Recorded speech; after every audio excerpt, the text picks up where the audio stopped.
العيله الاسبوريه خيرها علينا كلنا، في 32 نوع منها في البحر المتوسط، اغلبهم انواع مشهوره ومحبوبه جدا زي الدنيس وانواع المرجان كلها وانواع الشرغيش كلها. وانت عارف ان كل عيله مهما كانت عظيمه لازم يكون فيها فرع كده متشرد. اسماك الزبان بقى هم الفرع المتشرد بتاع العيله دي.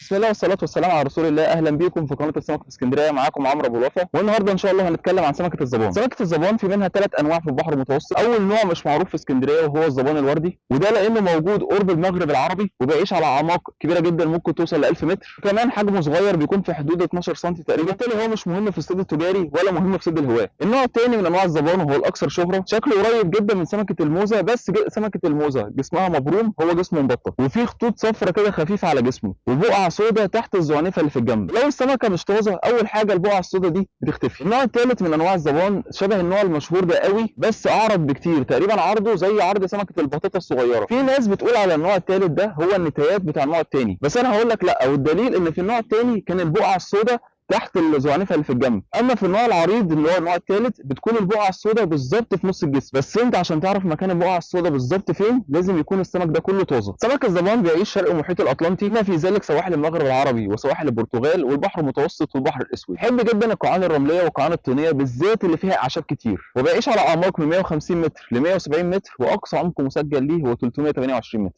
سمك الزبان بيعيش في اسراب كبيره جدا، وزيه زي بقيه العيله الاسبوريه بيكون مخنث. بيبدا حياته كانثى، ولما يوصل سن البلوغ عند طول 9 سم بيتحول اعداد منه الى ذكر، بحيث في الاخر النسبه بين الذكور والاناث تكون 1 ل 4، يعني كل ذكر قدامه 4 من الاناث. اقصى عمر مسجل للذكر هو 6 سنين، اما الاناث اقصى عمر مسجل ليها هو 4 سنين. طب لو في سمكه انثى وربنا قدر لها انها توصل لسن 4 سنين وما تموتش، ايه اللي بيحصل؟ بتتحول تاني الى ذكر. في دراسه اتعملت على اسماك الزبان لقوا ان كل الزبان اللي طوله 18 سم فيما فوق كلهم بلا استثناء ذكور.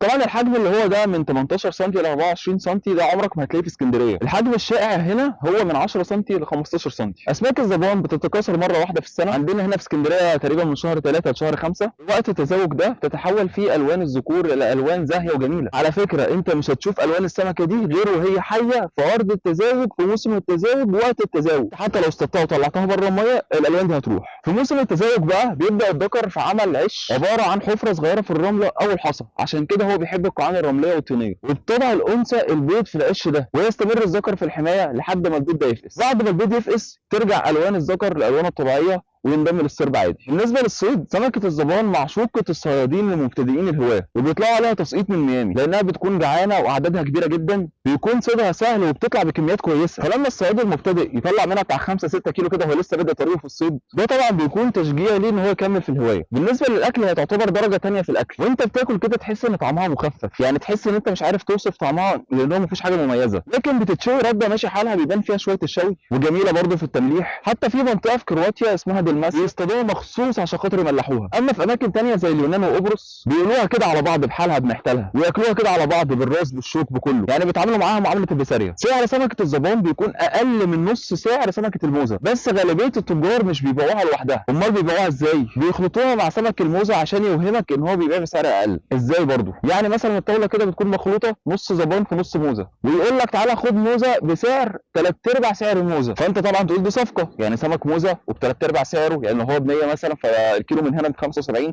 طبعا حاجه كويسه. بعد ما تشتري وتروح تكتشف ان السمك اللي انت خدته تقريبا نص زبان، فنفس نسبه الفلوس اللي انت كنت مفكرها اللي هي توفير طلعت خساره عليك. انا عن نفسي الموقف ده حصل معايا، كان ايامها سمكه الموزه ب 80 وسمكه الزبان ب 30. لقيت صفحه من صفحات الاونلاين كاتبه سمكه موزه خيار كبيره الكيلو ب 60، طبعا قلت صفقه، وقلت كده كده الزبان عمره ما يكون كبير، يعني هي لو موزه خيار مش هيكون فيها زبان لان اصلا الزبان بيكون صغير. كلمه موزه خيار دي مقصود بيها ان هي موزه كبيره يعني. المهم انا افترضت حسن النيه، جبت كيلو طلع في الكيلو كله موزه واحده بس خيار كبيره والباقي كله زبان. طبعا سمكه الموزه اعلى بكتير من سمكه الزبان من حيث الطعم واللحم والريحه وكل شيء، واحنا وضحنا الفرق بين سمكه الموزه وسمكه الزبان في اول المحتوى، غير ان سمكه الموزه اصلا عملنا محتوى ليها خاص بيها. يا رب المحتوى يكون عجبكم، ما تنسوش تشتركوا في القناه وصلوا على النبي صلى الله عليه وسلم.